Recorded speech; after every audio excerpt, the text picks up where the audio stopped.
দেখা গৈছে আছুৱে এই মুহূৰ্তত বিক্ষোভ সমদল কাৰ্যসূচী বাহিৰ কৰিছে যিহেতু দেখা গৈছে অত্যাৱশ্যকীয় খাদ্য সামগ্ৰীৰ অভাৱনীয় দাম বৃদ্ধিৰ নিয়ন্ত্ৰণ কৰাৰ চৰকাৰৰ ব্যৰ্থতাৰ দাবীত তেওঁলোকে এই প্ৰতিবাদী কাৰ্যসূচী এই মুহূৰ্তত ৰূপায়ণ কৰা পৰিলক্ষিত হৈছে। ইতিমধ্যে উল্লেখ কৰিব বিচাৰিছোঁ যে ৰাজ্যত অত্যাৱশ্যকীয় সামগ্ৰীৰ হুৰাহুৰে মূল্য বৃদ্ধি হৈছে।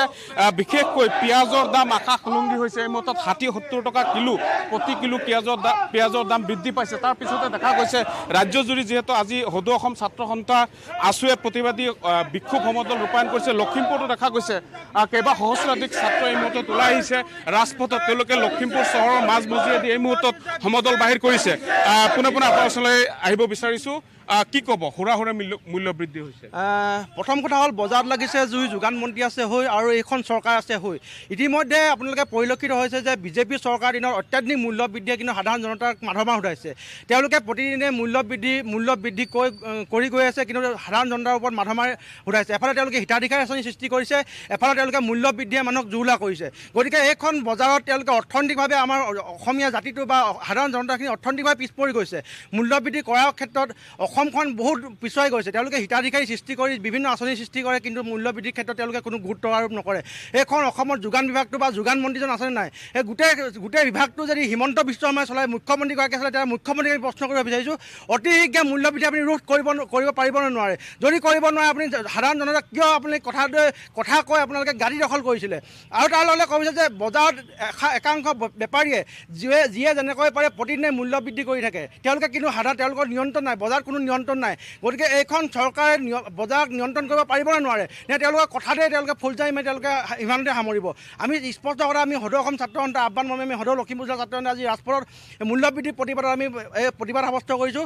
আৰু আহিবলগীয়া দিনত যাতে আমাৰ এই মূল্যবৃদ্ধি যদি ৰোধ নহয়, এখন চৰকাৰ এগেইনষ্টত আমি অসমৰ ৰাইজক লগত লৈ আমি সমগ্ৰ অসমত আমি তীব্ৰ গণতান্ত্ৰিক আন্দোলন কৰিবলৈ বাধ্য থাকিম। তাৰ কাৰণে কিন্তু জগৰীয়া হ'ব অসমৰ মুখ্যমন্ত্ৰীগৰাকী।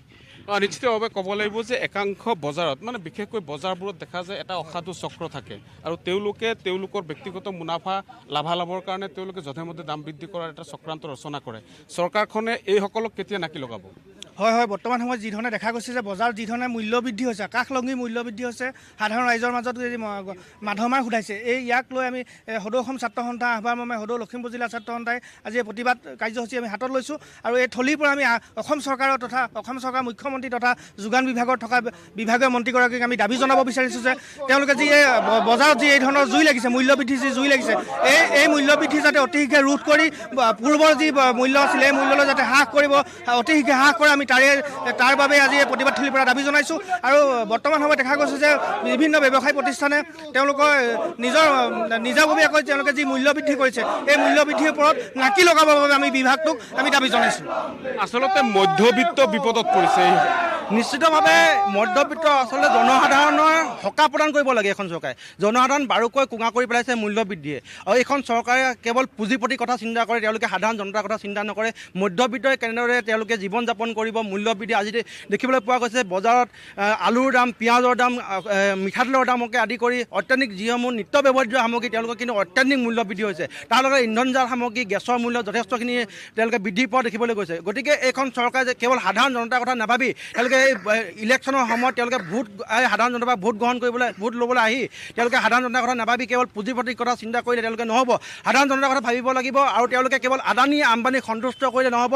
এইখন অসমীয়াৰ কথা চিন্তা কৰিব লাগিব, এইখন জাতিৰ কথা চিন্তা কৰিব লাগিব। গতিকে আমি ক'ব বিচাৰোঁ যে ছাত্ৰ সন্থাই কেৱল আজি ৰাজপথত আন্দোলন কৰিছোঁ, ইয়াৰ পিছত কিন্তু আমি সাধাৰণ জনতাক লগত লৈ তীব্ৰ আন্দোলন কৰিবলৈ বাধ্য থাকিম। নিশ্চিতভাৱে বজাৰখন কেতিয়া নিয়ন্ত্ৰণ হ'ব, চৰকাৰে কেতিয়া নিয়ন্ত্ৰণ কৰিব, এক অসাধু চক্ৰক কেতিয়াই পুলিয়ে পখাই উৎখাত কৰিব? আচলতে দৈনন্দিন নিত্য যিসমূহ সামগ্ৰী, এই সামগ্ৰীৰ আকাশলংঘী মূল্য বৃদ্ধি হৈছে। এই আকাশলংঘী মূল্য বৃদ্ধিৰ কাৰণে সাধাৰণ জনতা জুৰুলা হৈ পৰিছে। আৰু জুৰুলা হৈ পৰা ইয়াৰ মূল কাৰণটো হৈছে মূল্য বৃদ্ধি, মূল কাৰণটো হৈছে চিণ্ডিকেট বুলি আমি ভাবোঁ। যিহেতু প্ৰত্যেকটো ডিমৰ দাম 10 টকা পৰ্যন্ত হৈছিলে, মিঠাতেলৰ দাম বাঢ়িছে, নিত্য ব্যৱহাৰ চেনি কেজি 70 টকা পৰ্যন্ত পাইছেগৈ। আচলতে চৰকাৰখনৰ যিখন প্ৰশাসন আছে শুই আছে নে জনতাৰ কাৰণে আছে, সেয়া আমাৰ মাজত প্ৰশ্ন হৈছে। হয় নিশ্চিতভাৱে এই দৃশ্যাংশ মই দেখুৱাই গৈছোঁ যে পোনে পোনে লখিমপুৰৰ ৰাজপথত আছুৰ কেইবা সহস্ৰাধিক ছাত্ৰ ছাত্ৰী এই মুহূৰ্তত ৰাজপথত ওলাই আহিছে সাধাৰণ জনগণৰ যি মাধমাৰ মূল্যবৃদ্ধিয়ে যি মাধমাৰ দিছে এই মাধমাৰ ক'ৰবাত নহয় ক'ৰবাত এটা দুষ্ট চক্ৰই বজাৰত তেওঁলোকৰ নিয়ন্ত্ৰণ এতিয়াও ধৰি ৰাখিছে আৰু এই নিয়ন্ত্ৰণ পুলিয়ে পোখাই উৎখাত কৰিব লাগে আৰু যি হুৰাহুৰে মূল্যবৃদ্ধি হৈছে এই মূল্যবৃদ্ধি নিয়ন্ত্ৰণ কৰাত চৰকাৰে উঠি পৰি লাগিব লাগে বুলি এই মুহূৰ্তত দাবী উত্থাপন কৰিছে দল সংগঠন বিশেষকৈ আছুৰ নেতাকৰ্মীসকলে এই মুহূৰ্তত পোনে পোনে দৃশ্যাংশ দেখুৱাই গৈছে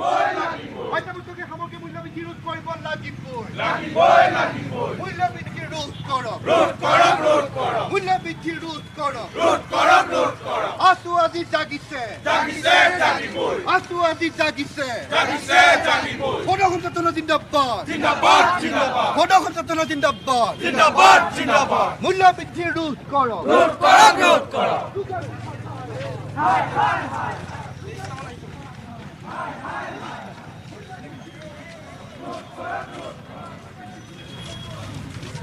জনাইছোঁ চাহাবুদ্দিন আপুনি পোনপটীয়া সম্প্ৰচাৰ যোগে আমাক পৰিৱেশটো দেখুৱাৰ বাবে